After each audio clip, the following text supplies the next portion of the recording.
Hi, I'm Singhan. I'm 27 years old this year, and I'm a childhood cancer survivor. Hi, my name is Sing Tong. I am 22 this year. I have survived cancer.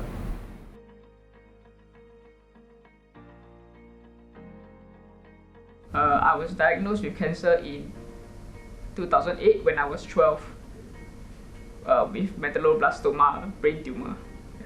I actually went through chemotherapy and radiotherapy. When I had radiotherapy, I felt that I was very hot, and then when I had chemotherapy, I felt a lot of nausea, and I also actually lost a lot of hair. I was diagnosed with cancer when I was 15 years old in May 2015. My diagnosis was medulloblastoma. I undergo surgery, chemotherapy, and radiotherapy. The side effect for the cancer treatment that I have is hearing loss, hair loss, and loss of appetite.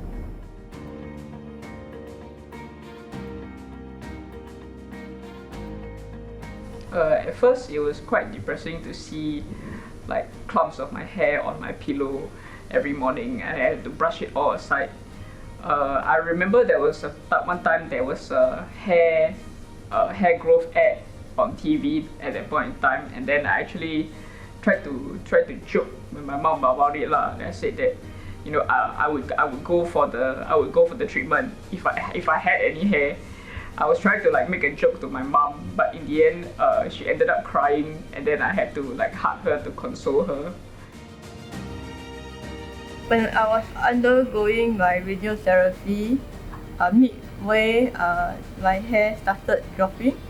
So when I first discovered it, I was very frustrated because like there was like a lot of hair on the pillow, and it's frustrating because I'm usually a very like OCD person.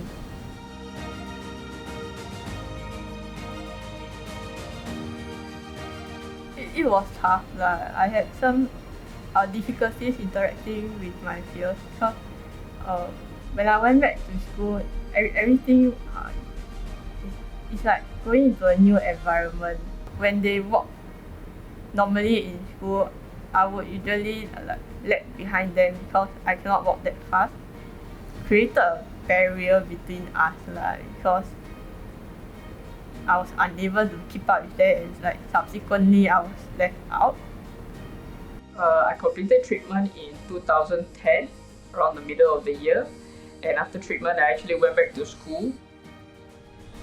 When I went back to school, I couldn't walk properly, so I had to, for the time being, I had to be on a wheelchair. Yeah.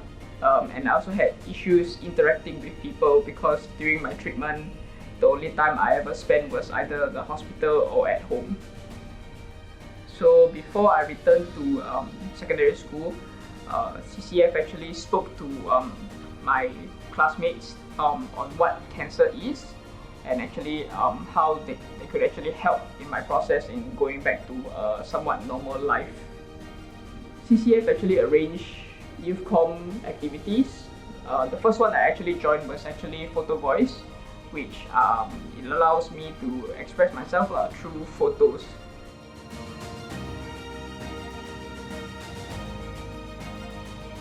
High pitch frequency loss affected me, like sometimes I cannot hear my alarm clock if I'm sleeping on my right side.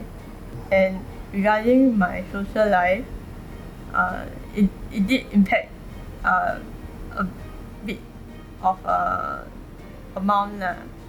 Cause in the canteen the background noise is super loud, and then recently now with the COVID situation, we have to safe distancing, so we have to eat staggered like zigzag pattern, talk to each other, but I couldn't hear them because of the background noise, and like I only have 1 ear to listen to.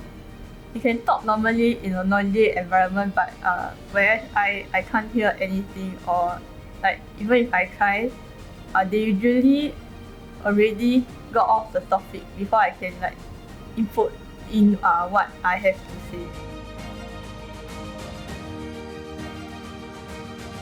I hope that the public can see past our differences and our medical history, and even though we're different, I hope that the public can actually treat us like any other person, because that's despite our differences, that's what we actually want to be treated normal.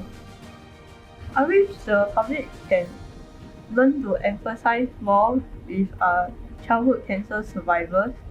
Like we may look normal on the outside, but inwardly we are not.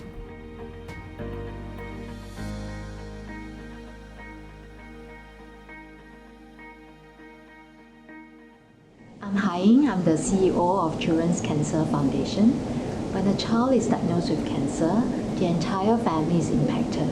The child may experience stresses due to the changes in their daily routines, environment, and having to undergo treatment. Family routines will also need to be adjusted, and in some families, finances will be stretched. Siblings may also need to take on a larger role in the family, as their parents may be busy caring for the sick child. Here at CCF, we remain committed to our mission to meet the needs of children and families affected by cancer. I'm shaving this year because I really hope to stand with all children and families of CCF, and because this is a very special year for CCF. It's actually our 30th anniversary.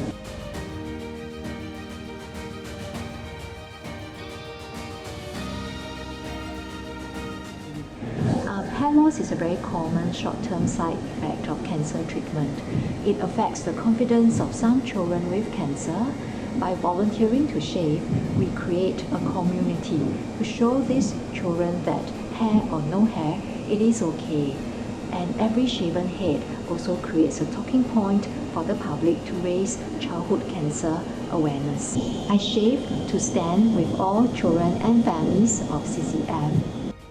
I shave to tell children with cancer that hair or no hair, we can all remain confident. I shave to give hope for cancer patients and to give back to CCF. All together now, make a voice.